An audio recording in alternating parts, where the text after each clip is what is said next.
মিষ্টির দোকানগুলোতে কিভাবে আমাদেরকে বোকা বানানো হয় আজকের এই ভিডিওতে আপনারা নিজের চোখেই দেখতে পারবেন। মিষ্টির দোকানে এই লেমন সন্দেশ কতটা চড়া দামে বিক্রি হয় আমরা সবাই জানি। আজকে মিষ্টির দোকানের মতোই লেমন সন্দেশ তৈরি করে দেখাবো, তাও আবার ময়দা ব্যবহার করে। কি অবাক হচ্ছেন? অবাক হওয়ার কিছুই নেই।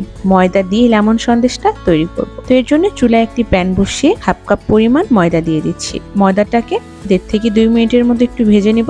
ভেজে নিলে ময়দার কাঁচা গন্ধটা থাকবে না। ময়দাটা কেমন ঝুরঝুরে করে ভেজে নিচ্ছি। এখন চুলায় অন্য একটি প্যান বসিয়ে দিয়ে দিচ্ছি 1 কাপ পরিমাণে চিনি আর হাফ কাপ পরিমাণে পানি। চিনি শিরাটাকে জাল করে নিচ্ছি। খুব বেশি ঘন করার প্রয়োজন নেই, কিংবা 1 তার 2 তার করার কোনো প্রয়োজন নেই। জাস্ট শুধুমাত্র একটু আঠালো হলেই হবে, ঠিক যেমনটা ভিডিওতে দেখতে পাচ্ছেন। এ পর্যায়ে আমি দিয়ে দিচ্ছি আগে থেকে ভেজে রাখা ময়দা। চুলার আঁচটা একদম লো হিটে রাখতে হবে।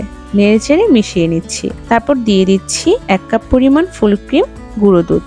চেষ্টা করবেন ফুল ক্রিম গুঁড়ো দুধটাই দিতে, তাহলে সন্দেশের টেস্টটা খুব ভালো আসবে। এখন শিরার সাথে ময়দা আর গুঁড়ো দুধটাকে খুব ভালো মতো মিশিয়ে একটা ডো তৈরি করে নিচ্ছি। খুব ভালো মতো মেশানো হয়ে গেলে দিয়ে দিচ্ছি 3 টেবিল চামচ পরিমাণে বাটার। মিষ্টির দোকানগুলোতে এখানে বাটারের পরিবর্তে ডালডা ব্যবহার করে। যেহেতু আমরা ঘরেই তৈরি করছি, এর জন্য বাটার দিচ্ছি। আপনারা চাইলে ডালডাটা ব্যবহার করতে পারেন।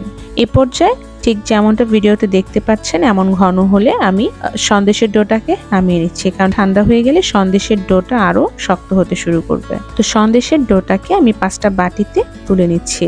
4টা সন্দেশের ডোর মধ্যে আমি 4টা কালার ইউজ করে নিচ্ছি, আর একটা আমি সাদাই রাখবো। আপনারা আপনাদের পছন্দ অনুযায়ী যে কোনো কালার ব্যবহার করতে পারেন। একদম দোকানের লুক আনার জন্য আমি এই কালারগুলি ব্যবহার করছি।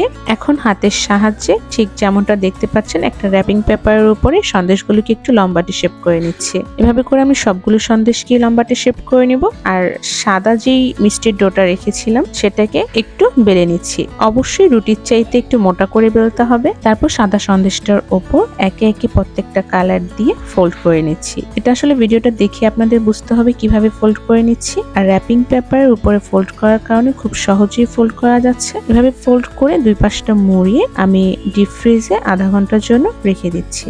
30 মিনিট পর আমি সবুজ মিষ্টির ডোটাকে সেম ভাবে বেলে নিচ্ছি। তারপর আগে থেকে যেই সাদা সন্দেশটাকে মুড়িয়ে রেখেছিলাম সেটাকে ফ্রিজ থেকে বের করে সবুজ রুটিটার উপরে দিয়ে সেম প্রসেসে মুড়িয়ে নিচ্ছি। সেট হওয়ার জন্য ডিপ ফ্রিজে 30 মিনিটের জন্য রেখে দিচ্ছি। 30 মিনিট পর বের করে নিচ্ছি। এই মিষ্টিটার আসল সৌন্দর্য ফুটে ওঠে কেটে নেওয়ার পর। দেখলেনি তো কত সহজেই মাত্র হাফ কাপ পরিমাণ ময়দা আর 1 কাপ পরিমাণে গুঁড়ো দুধ ব্যবহার করে দোকানের মতোই লেমন সন্দেশ তৈরি করে নিলেন।